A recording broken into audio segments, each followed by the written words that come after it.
Cool. All right. Welcome, Nick. Thank you very much for being on our podcast. Well, me and my wife we have a gym down here in Miami, and we've been working with RP as a company, along with what you guys can offer, not only for general population, but for us as coaches. And I just wanted to bring you on and talk to you about some questions that we have about nutrition and training and all that, and some of the business side. So, welcome. Can you tell us a little bit about who you are, so for everybody listening? Yeah, awesome. Thanks for having me on, man. I really appreciate it. Yeah, so I'm a co-founder of RP Strength, Renaissance Periodization, real long name that no one can spell, including myself. But yeah, so Dr. Mike and I started RP over a decade ago, and we were just personal trainers in New York City and thought that we had some pretty good systems in place. And we started coaching people online. That quickly became a thing. We were kind of on the up and up when social media was really a lot more organic than it is nowadays. So it's a little bit different, but it was great. We hired some other coaches to help us when our demand started to get pretty high. And then I don't want to say accidentally, but we got into selling digital products in 2014, and we thought that was pretty cool. Thought, oh, there's probably something to this. That led us to creating the diet templates and later the diet app. And well, I guess, and not too long, a training app. So we're pretty excited about all that. And that's sort of the too long, TLDR version. That's perfect. It was a started from a template. Now it's conquer the world. That's awesome. Well, That's that's the beauty of the internet and digital products is it really allows us to reach, all over the world, which is really, really cool. Yeah. I had a question on that. Did you guys start with a demand for diet templates or for training templates? Yeah, it was definitely diet when we first started because it's sort of what we knew more. So we actually first kind of became well known for working with like powerlifters and bodybuilders. That was where we started. And then we got into the weightlifting scene, and the weightlifting scene and CrossFit are so like interconnected that by default we started getting into CrossFit. And that was like a really cool spot for us to be in because, there's a lot of CrossFitters. And I mean, if you know anything about CrossFit, it's just like a great sort of demographic to go after. Yeah, I started. So my journey started with CrossFit, and we were not. My wife and I were not athletic in any way. We didn't have an athletic background, and we just weren't getting the answers when we asked our coaches and trainers of different kinds. And we went to boot camps and personal trainers, and we just couldn't get the right answer. Like, am I supposed to or not take creatine? At what, how much? And we had different answers to with those small questions. And then we would obviously, because of the internet, we would read up on it, and we didn't see like matching information. Yeah. So eventually, with time, we dove down into the world of let us try this and try to make something because we didn't have a path. So we picked this path, and what you guys have done is further than just building a company that helps people in their journey. You've also built a company that has helped trainers and coaches also expand into that. So instead of having, like, let's say 10 more clients, you had a coach that has 100 more clients. So it just RP just keeps expanding in itself, kind of imploding in itself on the way out. So it's really cool what you guys have been able to build. And since you started with nutrition, I'm going to start some of the questions that I might have for you to help us out with, just with that side, and then we can talk about a little bit of, maybe some business advice that you can give us as coaches. um, One of the biggest things and problems that our clients may have, and us as coaches, is as far as like time. When we have a lot of demand with clientele or a lot of job or a lot of the kids scenario, when we lack time, how do you recommend that are the what are the biggest mistakes that you see when people are trying to lose the last 20 pounds? So the last 20 pounds, when somebody has high intensity of like, all right, now I need to dial in on the diet, but I also have my high stress life or high demand life, as you could call it. What do you see that are biggest mistakes on that side? Yeah, so I think a big one is not really having patience. And sometimes maybe even the more, so if people do have a high demand, a lot of stress going on, leading a busy life, excuse me, it sometimes you can want to rush the process. and you can try to be a bit more short-sighted, or maybe not as long-term focus, not having a longer term time horizon. And oftentimes that leads people to make worse decisions because they try to maybe go a bit too aggressive or something like that because they don't have the patience. And so when they're not, then what happens? Usually they go too hard, they kind of burn out, then they backtrack, they just completely fall off the wagon. So it's a really big mental hurdle to tackle. And I'm guilty of it myself. I think most people are, but the beauty of it is when you start coaching people, you see it enough times that it kind of becomes easy to spot. You're like, oh, okay, the tricky part is then explaining that to the person and then actually getting them to do it. Because one thing to sort of explain what's going on, but you just need to be more patient. Like, oh yeah, duh. But to really get someone to then do it and kind of change the way that they think is a little bit trickier. And that's kind of the whole, like, the art of coaching, versus the science, because like you can tell people everything, but like you still actually have to get them to do it. So how do you balance some of that? And I think that just takes a lot of experience of working with people over time and kind of seeing what works. And then you're like, oh, okay, well, this worked. I can probably use this next time someone asks. And kind of just continually like reframing, refining, I guess, either way. And until you start to feel pretty comfortable and confident with it. Do you think that the nutrition, do you think that some people need more of the nutrition aspect and some more of the training aspect, or you think like the majority of everyone needs more of the nutrition aspect for those last 20 pounds? Yeah, that's a really good question. I think in general now, so we tend to go after a demographic that's like already training. So in that regard, I'll say probably nutrition, because here's the thing, nutrition is for everyone. You can get good results if you're doing CrossFit. You can get good results if you're, training like a power lifter. You can get good results if you're training like a bodybuilder. Now, the one constant and all that is good nutrition. So I think that's probably the one that is more applicable, because nutrition is something that's with you all day, every day. You're only in the gym for an hour, 2 hours max. Like if you're really getting after it, what do you do with the other 22 hours of the day? Sleep is a big one, of course, but then if you don't get enough sleep, then you're more hungry, you're more stressed out. Like nutrition, you can't run from it. You can't get away from it. Training, I'm not saying training is not important. Obviously, I think it's hugely important, but I think relatively speaking, it's probably more important, less prioritized for many people. Got it. And from what you said, let's say you can get shredded with any type of training as long as you dial down the nutrition kind of in that sense. Do you think that there is a training modality that would be easier to lose those last 20 pounds to start getting into the single digit body fats, or and in the case of women, lower body fats, less than 18 and so forth? But do you think that there's a modality that we'd be better off? Like maybe the intensity levels might be different and all that. How do you feel? Has it worked out best for the clients that you've seen? I think the best way to really radically change your body composition is to be able to train with high volume hypertrophy style training. Hypertrophy, aka like bodybuilding style training. So think the basic compound lifts, your squats, your deadlifts, your lunges, leg presses, rows, pull downs, things like that, in like the 8 to 12, 10 to 15 rep range.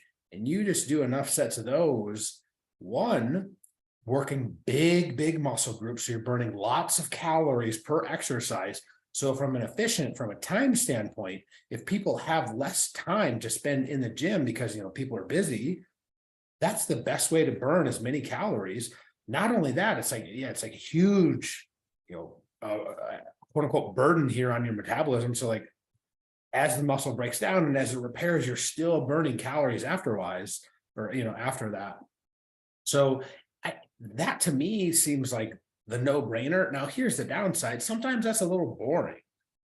So like, I get it. People are like, well, I want to do CrossFit. We're always doing different stuff, but CrossFit's great. I'm absolutely not saying anything bad about CrossFit, but like from a pure efficiency standpoint, in terms of like total calories burned, I think hypertrophy style is the best way to go. And you're really going to see, again, not to say that you can't see because you absolutely can see really great Right. results from, just doing something like CrossFit. And like, listen, I'm a huge fan of CrossFit. We Right. work with CrossFit. Right. So it's just one of those things where I think if more people, it's just tough because a lot of times people only have an hour and people do get bored. So they like variety, constantly like linear progression and progressive overload and like just doing a little bit more each week and doing the same exercises for a month or two in a row. It's not sexy. It's not very exciting. But if people could really stick with that, again, that goes back to the whole long-term time horizon. Well, if you really want good results, you just simply do what works best. But the beauty of CrossFit is it combines elements of lifting with high intensity cardio. So the intensity is very high. So they're still burning a ton of calories. It's usually fun. You're in a group atmosphere. Those are all the pros of that style. Like if you're just doing bodybuilding style training, you might not even have someone to work out with. So like there's pros and cons of both sides, really.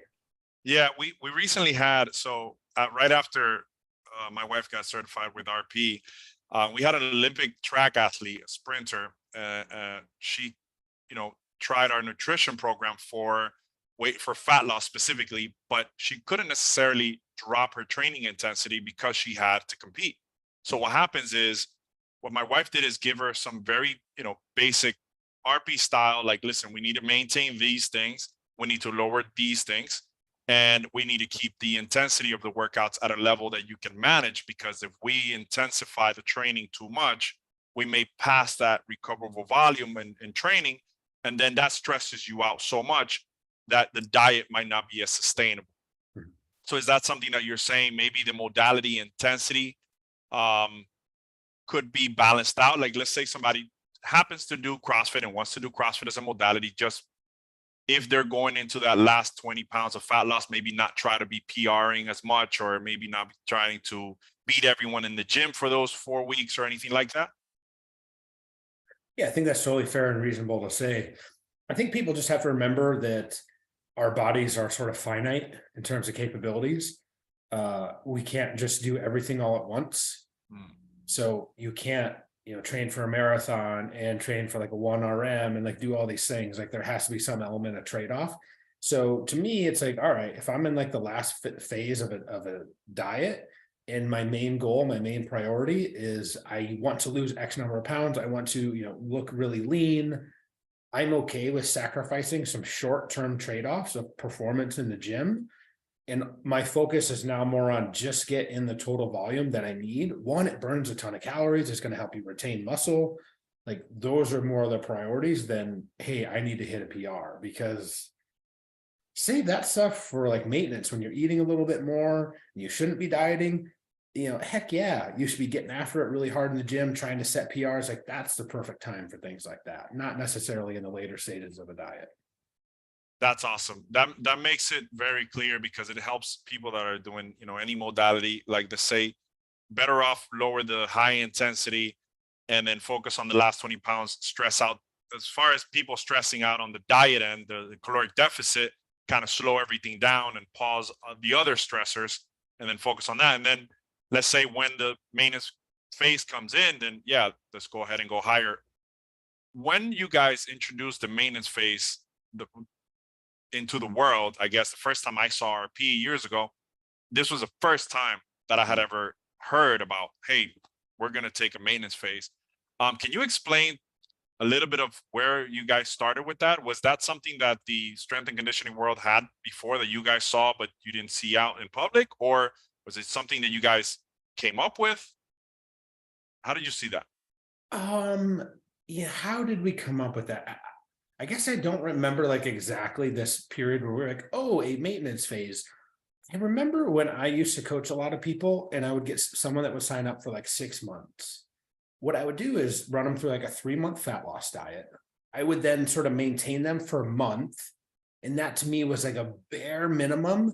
Then I started to notice that they wouldn't have very good results the last 2 months.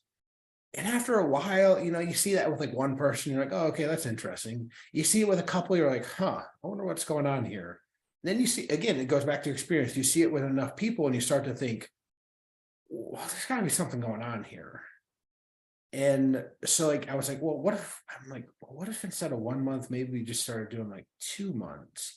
And then like we had some other coaches, so I would reach out to them and I would ask them, and they'd be like, oh yeah, like after a diet, I usually just have them eat a bit more and like take, a couple months off before they get back into it. And I was like, oh, like, all right, that makes sense. It kind of passes the, common sense test.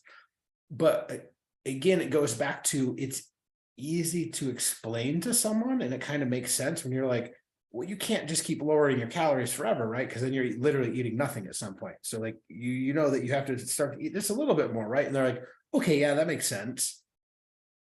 But it's really hard for people to do that because they're so kind of motivated or focused and like, yeah, I just want to lose weight. Like, yeah, let's get after it. That's a great thing, right? Because you kind of want to harness that just tenacity that people have. Yeah. Like, hey, I respect that, right? Like, I love Yeah. that. So it's a really hard thing to do as a coach because they're paying you for results. And Right. so it's almost like, "Well, I'm going to pay you to not lose weight. What? That's weird." So it's a really hard battle. Like I freely admit that. Maybe that's a time where as a coach, you're like, maybe start being creative. So you mentioned some business stuff. Maybe you're like, hey, I'm gonna coach you for 3 months. I'm gonna put you on a maintenance plan.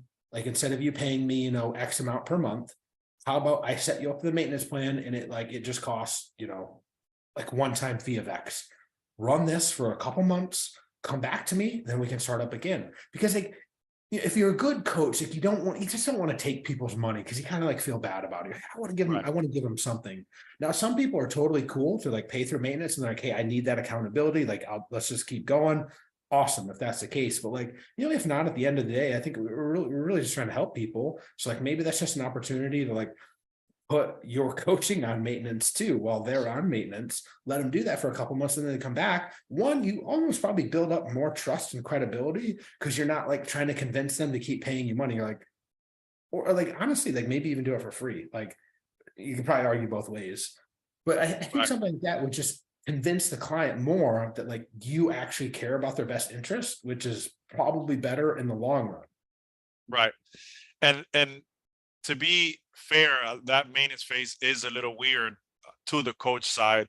I think for Yeah. us, it's been, it's kind of breaking that pattern of belief that why would they pay me for this? But then on the client side, they're very thankful because they have a rail, right? They're on their track. Like, listen, if the track right now happens to be going upwards, then you take it's your track. You let me know, and then the track happens to go straight. Well, I have no turns right now, and then suddenly the track goes into like spiral downs. Like, hey, I'm just following whatever the track's gonna do to my life, and you're gonna manage that. So I understand it completely from the coach's point of view, but I'm having to learn from clients. Sometimes they enjoy like just being on the track and they'll pay for it. Mhm. um but it's true, like when somebody goes into their maintenance phase, you think that 2 months, 1 month, things like that, what's the when do you stop them from every time they go into maintenance or every time they try and lose weight, they come back? Do you ever have a client that you have to stop them from the program altogether and be like, listen, these cycles are not working for you. We need to do something different. Does that ever happen? Yeah, so one of my colleagues, Dr. Melissa Davis, I guess probably more accurately coined this term, and it would just be like a full-on just diet reset. And like she could probably explain it way better than I ever could. But in essence, it's just like you tell someone to just stop like counting macros, stop tracking everything. It's like you're so stressed out about food, you just need a break for a while.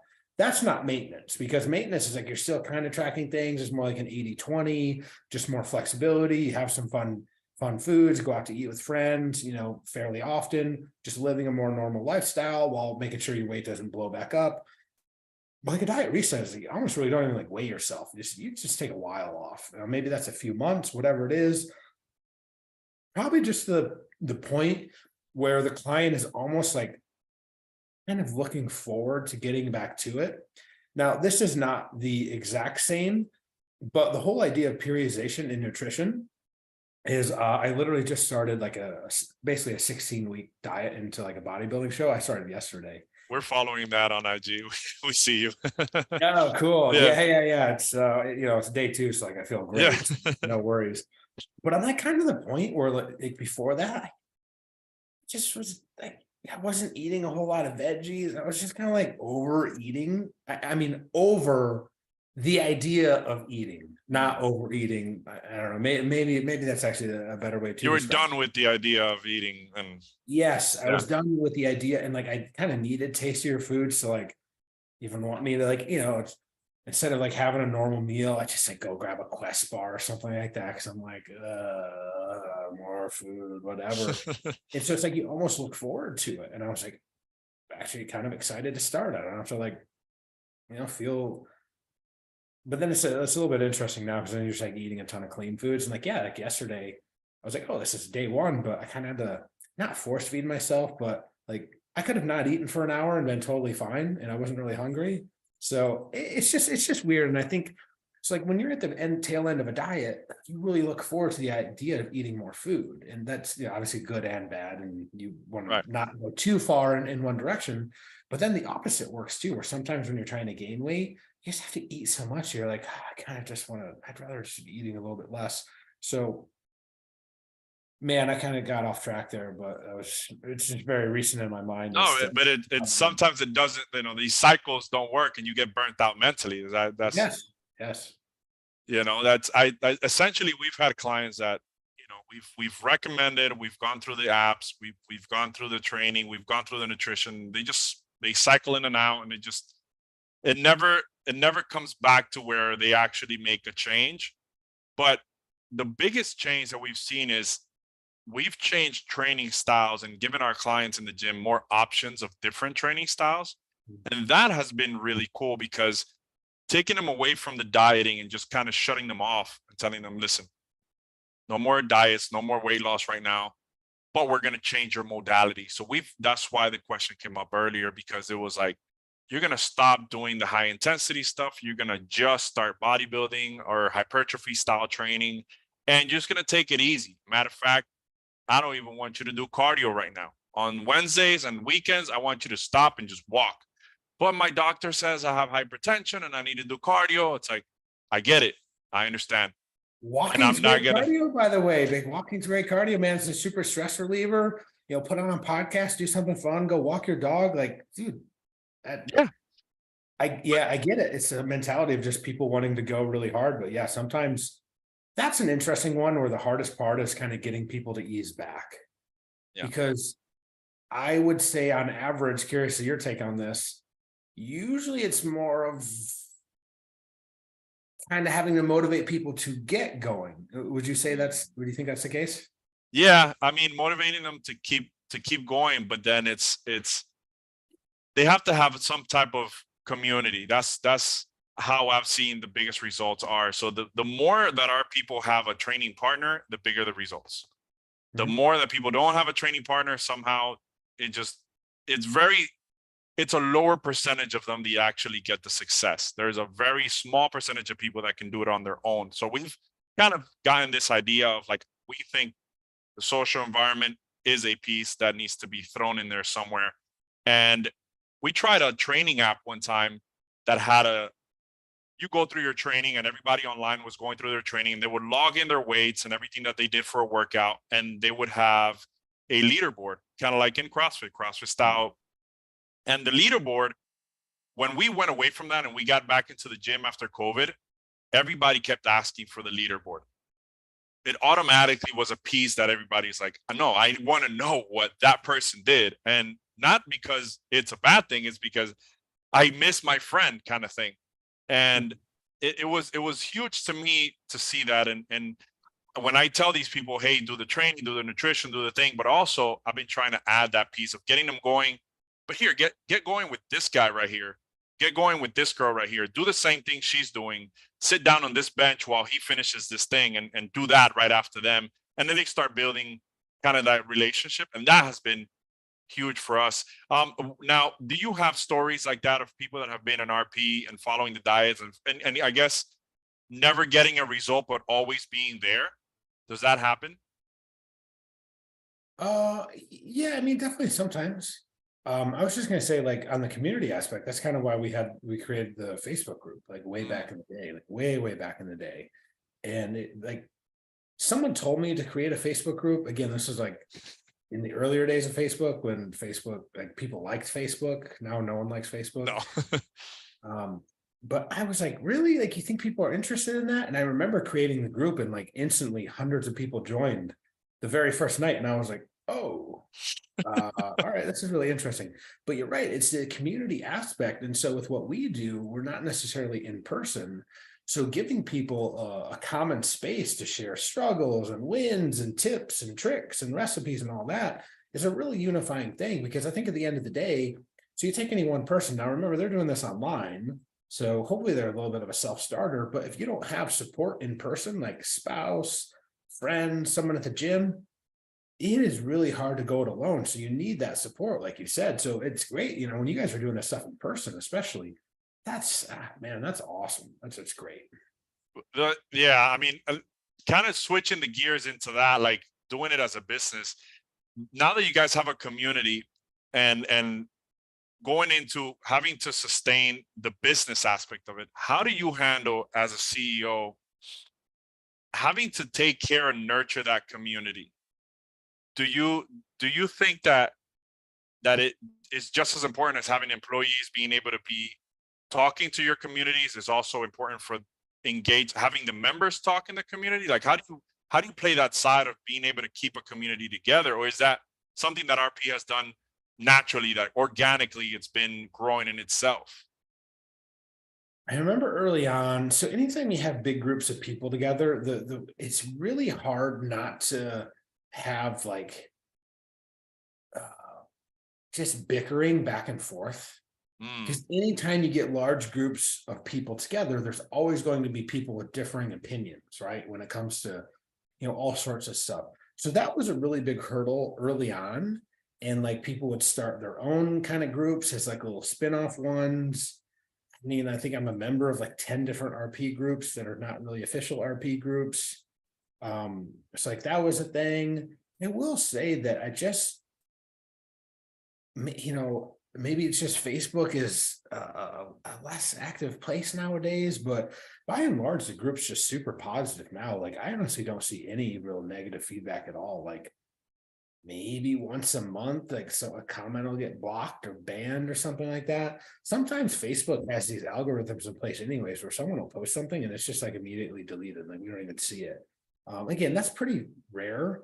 Like the Team Full ROM group is probably the only online community that I've ever seen that has virtually no bickering Yeah. or like, you know, meanness. I've literally never seen it. I think one time in the entire history of the group, and that was like pretty easy. We're like, hey, dude, like we don't do that stuff here, and I think he either left or like it was no longer an issue. So Well, you have a difference because the Team Full ROM. So let's say, you know, let's take back Nick just started.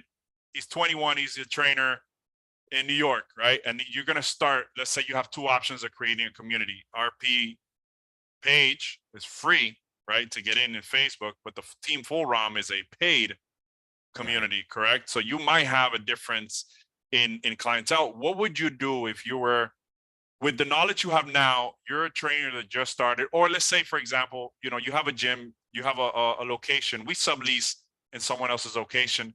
And let's say you're going to start a community. So we have Discord, you have Facebook, you have, you know, just an email list and nobody talks to each other. Like, what do you think you would do now and how would it be different? I think just starting out, the best spot is something that's free, because when you're just starting out, you don't have a lot of money to spend on stuff. So if like a platform already exists, like Facebook, again, like just everyone pretty much has Facebook. Now, whether or not they use it is a completely different thing, but almost everyone's on there. At least it seems that way.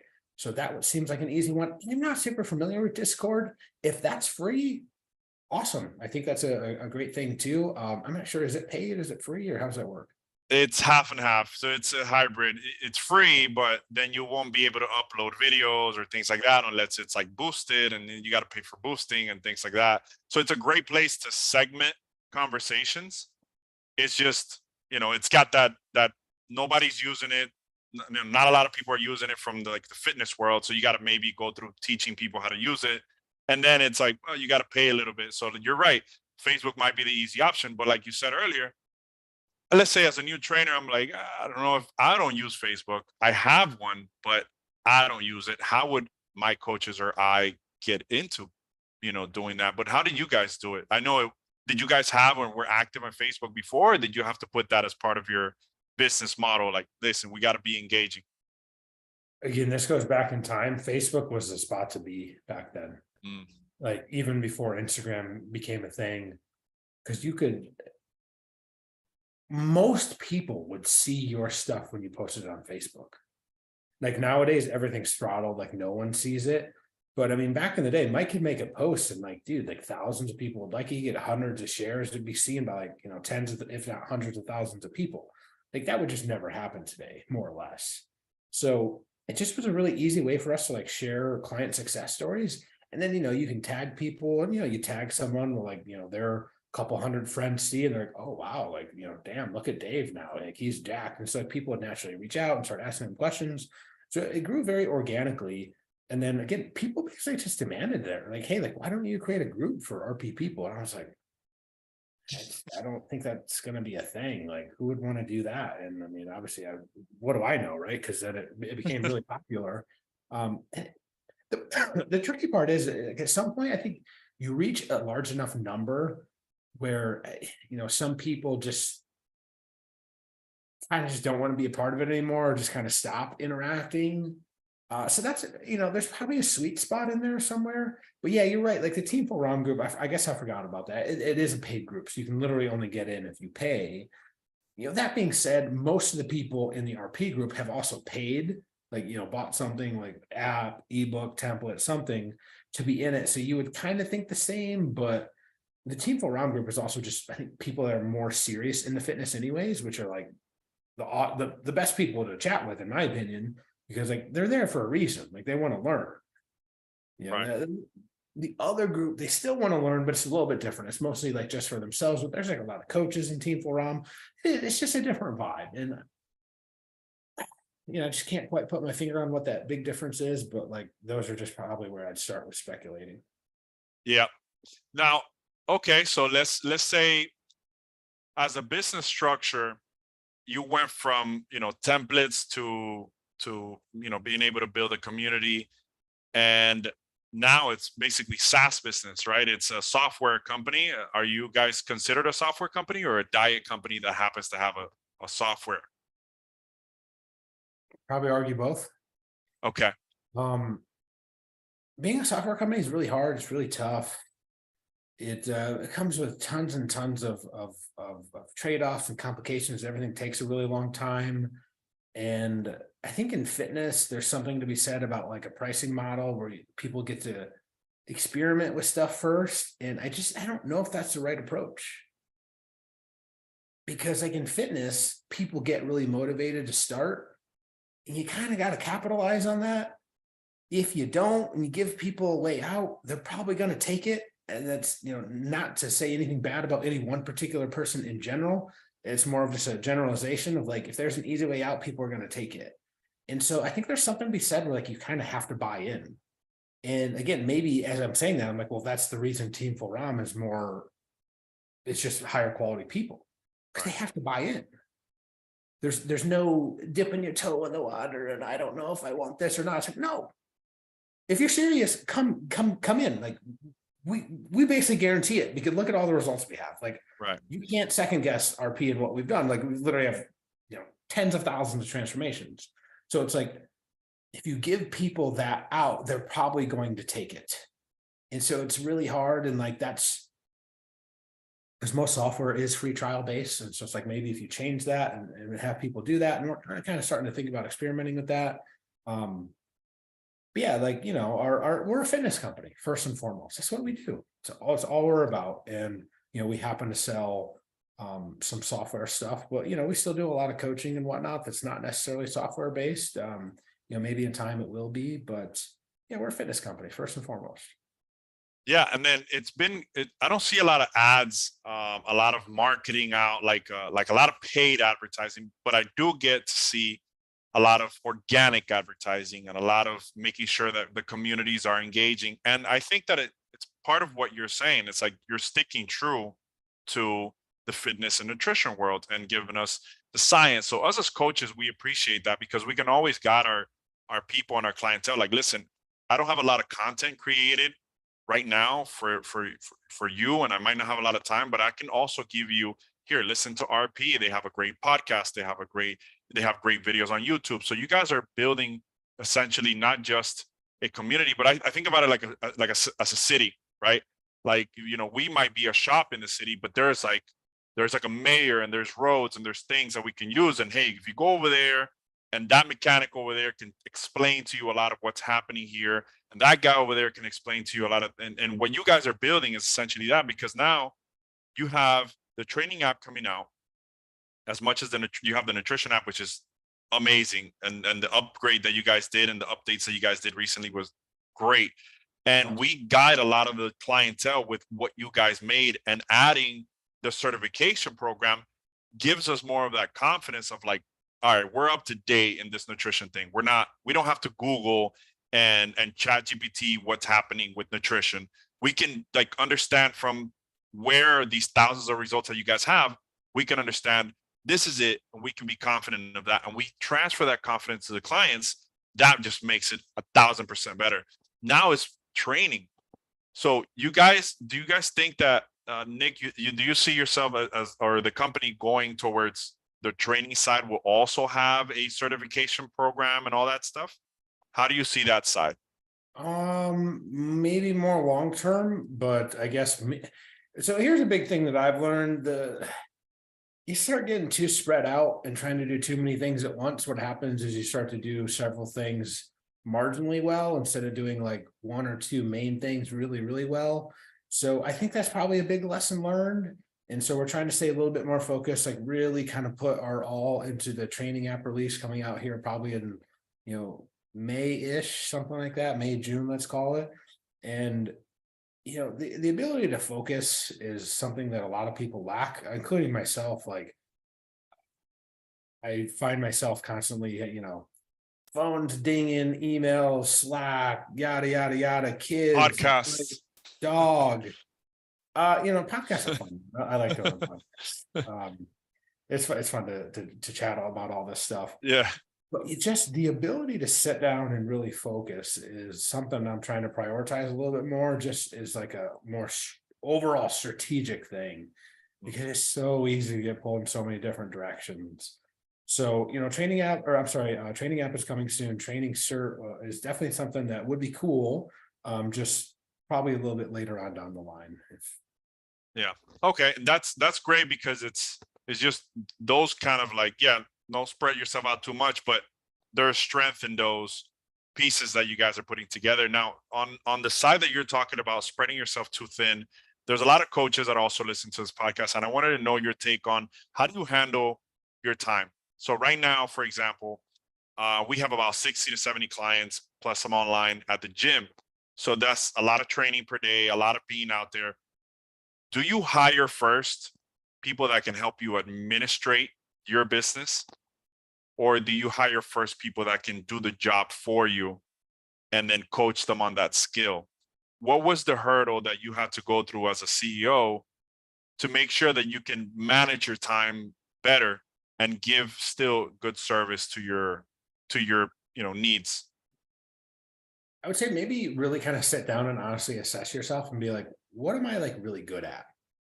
What are the one or two things that like I'm very confident that these are the biggest movers in making my business succeed? Do more of that, and then find the stuff that one, you don't really like, or two, you're not really good at, and try to find people to help with those. So I guess I never really had now it took me a while to kind of learn this, because when you're first starting out, you kind of just have to do everything yourself, and you got to be the jack of all trades. But there comes a point where I was like, I can't keep doing this all myself. I'm going to jump out this window here and never come back. So it was like, all right, well, what are some of the easier tasks that I can give to someone else that don't kind of require me doing them, like anyone can do them? And slowly but surely we started to move in that direction. Got some like customer service help in because that was taking up tons and tons of time. Uh, It's a it's very difficult early on because you feel like you can't step out because you get so far behind and things keep just stacking up. Right. But you have to if you want to sort of get to the next level, if that's where you want to go. If you just want to be a solopreneur or just do everything yourself, hey, I got nothing wrong with that. I think that's great because then like it's all on you. Yeah. Cool. But you do have to take that step out if you want to sort of get to whatever that next level is, for whomever we're talking about here. And almost certainly it will be worth the while and the effort and the little bit of pain in the short term to pay that cost of stepping out, like doing something else, not, doing your day-to-day stuff, training someone else how to do some of these things. And now remember, there's going to be a little bit of pain early on because that person has to get adjusted and get going. So it's not like this just super easy, smooth process. I wouldn't say that, like, don't expect it to be super easy. Going to be some bumps in the road. But if you can get through that, again, what do we come back to? The whole time horizon thing. Be patient, think a little bit longer term, but almost certainly going to be better off. There's been very few times where we've kind of like hired people to come in and help, that even if it was a little painful to like get them set up and get going, that, a few months down the road, we're like, okay, that was a good idea. So I think that's probably a good lesson to learn. That being said, not everyone wants to manage people and do all that. Like, nothing It's wrong not with that. easy. Yeah, no, it's not easy. Well, to find the right talent. So what I usually do is I hire based on attitude and then teach skill. But the skill that we work with is it can go pretty far. Like the skills of like biomechanics and training and all these adaptations of physiology, they're not as easy to teach. And it becomes a problem, yeah, not only to, you know, find the right person, but also a person that, hey, I was there on time. I wasn't late. I did my phone calls. The being responsible with the things that they have to do, is part of, do you want to be managing that? And sometimes maybe at any point in time, somebody needs their own nick. Like maybe I'm not the guy to be the CEO. That person needs to be the CEO because I can't manage the people. They got to do it. That's really cool and interesting because it helps us as trainers get to a certain point, and how we usually think as trainers on boots on ground type of thing is the first 100,000 is so hard to just get to, and then after that we have to either maintain a solopreneur life, or do we have to go online and charge more, or do we have to expand into building a bigger gym or our own facilities and all these things. And each one of those has a hurdle that is most of the time our own skills that need to change, right? So I wanted to ask you two more questions. One is, if you had to start from scratch and you didn't have any clients, zero, you stepped into a gym, you didn't have your own facility, you didn't have any money, you have Instagram and you have a gym, what would you do to start getting clientele and start getting results out of people? I would go and work for some type of like chain gym that provides clients for you, most likely, or like some clients. And you get that interpersonal skills of being able to work with different people. Super, super valuable. You get to, chat with all sorts of different people, learn those are very good skills that are super transferable to pretty much every walk of life. And then, so you would not start online. I don't recommend starting online because I have no idea how you start online with no results to show for it. Maybe you can just post your own stuff. That's probably actually totally fine, totally reasonable. But the reason I would say start in person is you start to develop, they give you some clients to start. Mm. Those are then the results that you can start to share online, to talk about, to, provide some content. Add that in with your own training. Now you have even more content and all that. So that's probably the better route to go. That seems like the better route and option. And then remember, it's just a long game. It's like not going to happen overnight. You're not going to go from 0 clients to like 50 clients. It's just not how it works. But you might go from 0 to like 1 or 2, and then you work referrals. Like, hey, do you have any friends? Whatever. Bring a friend in. Like, I'll train them for free. boom, now you got 3 or 4, now all of a sudden, but it's a slow, gradual process. Lo and behold, losing weight is a slow and gradual process. What do we need as human beings? We need patience. In that, so I want to go back to one thing you said earlier. And this is kind of, I mean, I'm sure someone's probably articulated this better, but business, I guess you could say life if you want to extrapolate this out to just life, but business is never easy. It's just hard in different areas. It's hard to get going. It is hard to balance your workload when you've got 50 to 100 clients. It is hard when you're trying to scale. It is hard managing people. It is that it's like, it's just a different level of hard that you need to learn some type of new skill set or bring in other people to help you. It just, you choose your area of hard, but it doesn't get easy. I assure you. Is it okay if I swear? Yeah. It never fucking gets easy. It's just different levels of hard in different areas. So don't think that it's easy, or if like someone's making it seem that it is easy, they're fucking lying. They're full of shit.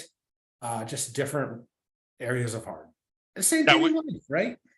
Yeah, we thought it was easy because Mike Israetel has so many Lamborghinis that we figured, hey, we love what you guys are making. And my last question to you, Nick, is if every gym in the world can have a wall or a mural with a message that you want to tell everyone out there, everyone inside of a gym, may it be coaches building their business, maybe clients, maybe whatever, what would your message be inside of a gym to everyone in the world, every gym in the world?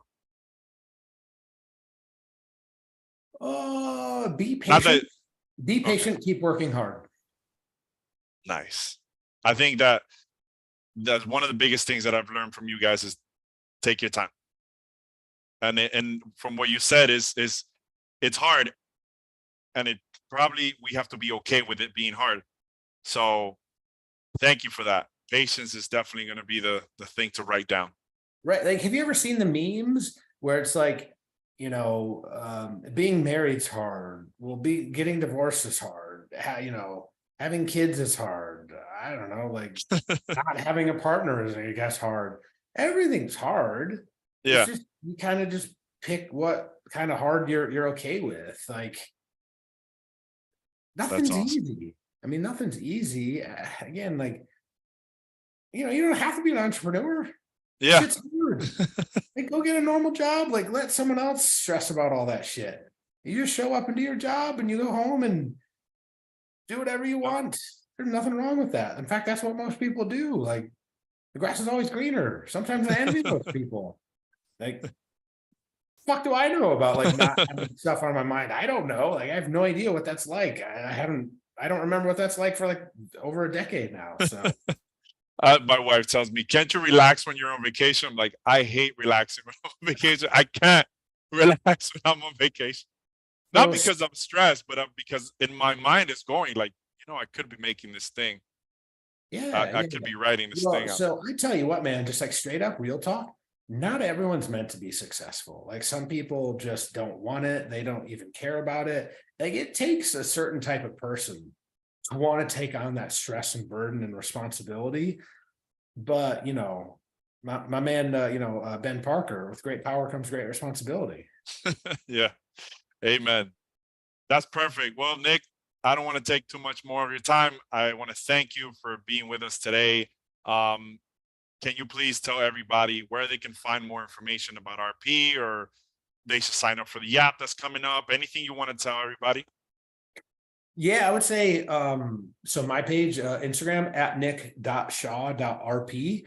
And yeah, definitely, interested in the hypertrophy training app coming out here this summer.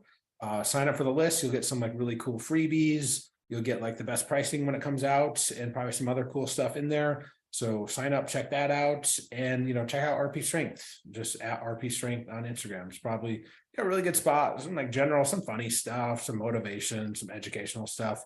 Just a good spot, if you're into fitness to check out. Perfect. All right. Well, thank you very much, Nick. I'm going to go ahead and end now, and appreciate your time. Take Thank you. care.